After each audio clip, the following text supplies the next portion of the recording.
Okay, morning, mate. And Marky, yeah, beautiful. Look at this, fantastic. Um, Storj here, right? The thing is, a lot of these patterns have been kind of mooning off. When you break above the moving averages and you make this consolidation pattern, a lot of them have mooned. You can see it here, and we've had the first pop. We're getting a pullback. If this can hold in here somewhere, there could actually be a move up here to new highs. I think at this point we have to call a target for the $2 level, roughly. Now that might seem a little bit extravagant, um, but if you remember, what do you call that coin? If you remember audio as well, audio had the same. I know audio had news, but it's like people are going to blame the news, but it's identical in this pattern. It happens over and over again all the time.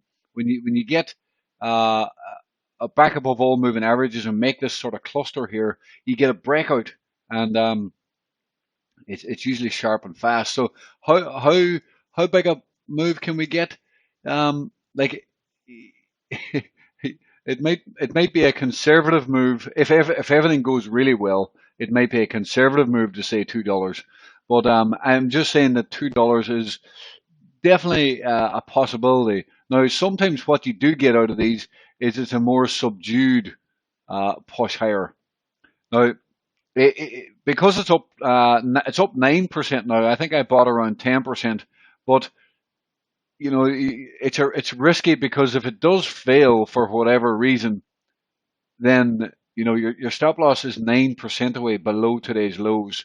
So you need to understand that. So it's not good to take a huge position or anything because of the large risk, but they do have a good success rate. I'll have to say, like for this to turn red today, I mean BTC would have to get absolutely trashed, I think. What usually happens here, if we go to a 10-minute chart, this is usually quite normal. You get that first pop and you get quite a bit of selling coming into that. I'm in long, I don't know where it is, somewhere here, 10%. Um, if we do get a bit of a flush down here, I will be happy to add more to my position and see if this can get some sort of recovery throughout the day.